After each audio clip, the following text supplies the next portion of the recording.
राव साहब, इसीलिए तो हिंदुस्तान कह रहा था ना, जब महबूबा मुफ्ती ने कहा कि बात कीजिए, आप पाकिस्तान से भी जरूरत है तो पाकिस्तान से क्या बात करें।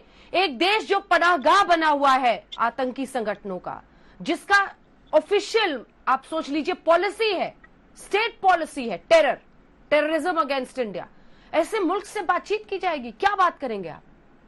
देखिए, अगर मैडम बाबू जी ने खाली ये बोला कि आप बात करिए, दुबई में तो गवर्नमेंट ऑफ इंडिया बीजेपी की सरकार ट्रैक 2 पे बात कर रही है पाकिस्तान से, सीज फायर तो बीजेपी ने किया, तो ये सवाल तो उनसे पूछिए आप, ये सवाल हमसे क्यों आप पूछ रहे हो? हमने अगर एयर स्ट्राइक भी की, सर्जिकल स्ट्राइक भी की, अब एक बहुत बड़ा जंग होना चाहिए। हम बिल्कुल जम्मू कश्मीर के लोग चाहते हैं, क्योंकि हम रोज मर रहे हैं, हमारे साथ रोज जो है ज्यादतियां हो रही है। वंस फॉर ऑल ये मसला हल हो जाएगा। हम तो बिल्कुल अपने सेना के साथ खड़े हैं, शाना बशाना। होना चाहिए एक बड़ा जंग, क्योंकि एयर स्ट्राइक भी की। आपको ट्रैक 2 और फॉर्मल टॉक्स में फर्क नहीं दिखता है भट्ट साहब? भट्ट साहब, आपको ट्रैक 2 और फॉर्मल टॉक्स में फर्क नहीं दिखता है? जस्टिफाई कर रहे हो ना किसी चीज को, ये हिपोक्रेसी है।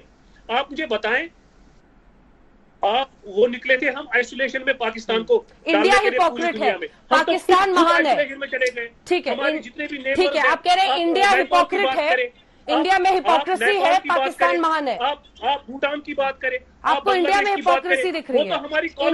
इंडिया के पॉलिसी में आपको हिपोक्रेसी दिख रही है? Foreign policy. मिस्टर भट्ट, आवाज नहीं आ रही क्या? अंदर वाली पॉलिसी फेल। आप मुझे बताएं, इन्होंने 370 उठाया, सिर्फ बीजेपी। राव भट्ट साहब, आवाज नहीं जा रही क्या उनको? किसको फायदा हुआ? राव भट्ट, एक्सटर्नली राव भट्ट होना पड़ा। राव भट्ट, एक्सटर्नली हमें तो बताया जा रहा है कि आपको आवाज जा रही है, फिर आप क्यों नहीं जवाब देते सवाल सुन के? सिर्फ पार्टी बेसिस पे लोग सोच रहे हैं। हमें आपको इंडिया की पॉलिसी में हिपोक्रेसी दिखती है? हम तो कह रहे हैं जंग होना चाहिए।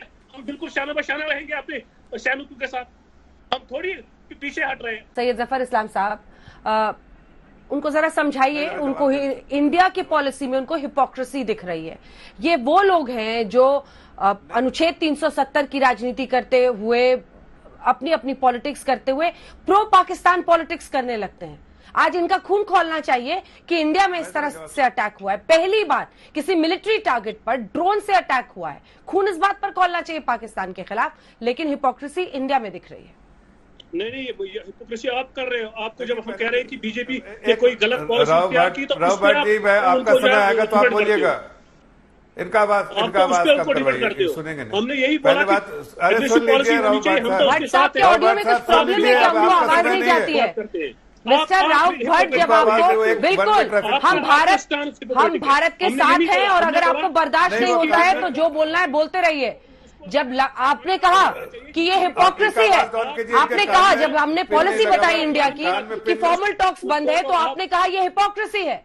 नहीं, मैंने कहा पाकिस्तान के खिलाफ बोलने में आपकी रूह कांपती है। अंजना जी, पाकिस्तान के खिलाफ बोलिए, बताइए पाकिस्तान आतंकियों को शह देता है। एक सेकंड राव भट्ट, अगर आवाज जा रही है, और आवाज कानों में पहुंच रही है, तो फिर सुनिए मेरी बात।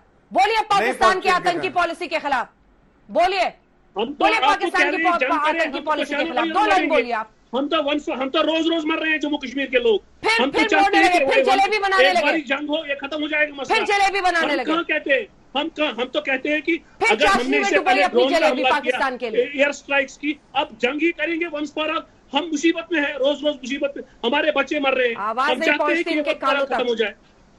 एक सवाल पूछ दीजिए तो इधर उधर घूमने लगते हैं। राव भट्ट, नहीं, बोलिए पाकिस्तान की आतंकी पॉलिसी के खिलाफ 2 लाइन नहीं बोल सकते आप। डरते हैं आप लोग?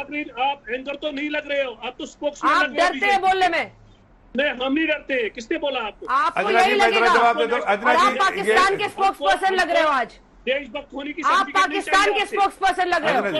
आप पाकिस्तान के स्पोक्स पर्सन लग रहे हो। आपसे आप जो है ना, आपको लोग आप पाकिस्तान के स्पोक्स पर्सन हो। जो है बैलेंस करें, आप बैलेंस करें इस चीज को। आप क्या बोलेंगे? देखिए जरा इनकी आवाज कम कर दीजिए। निगरान में झांकिए और ये समझिए कि आप क्या कर रहे हैं। ऐसे शब्द बोलने से आपकी मानसिकता दिखती है। आपकी मानसिकता इतनी बीमार हो चुकी है कि उसका कोई इलाज नहीं। आवाज नीचे कीजिए इनकी। अंजना जी, राव भट्ट, मुझे नहीं पता कि आप ऑफिशियल प्रवक्ता हैं या नहीं पीडीपी के, लेकिन आपकी भाषा बहुत ही असंयमित है। पाकिस्तान के खिलाफ बोलने में आपकी रूह कांपती है, डरते हैं आप, खौफ खाते हैं उस देश से, क्योंकि पता नहीं क्या रिश्ता है आपका। लेकिन जब आपसे सवाल पूछा जा रहा है कि आप बातचीत कीजिए और इंडिया की पॉलिसी पे कीजिए, तो आप हिपोक्रेसी का जिक्र करते हैं। शर्मनाक है।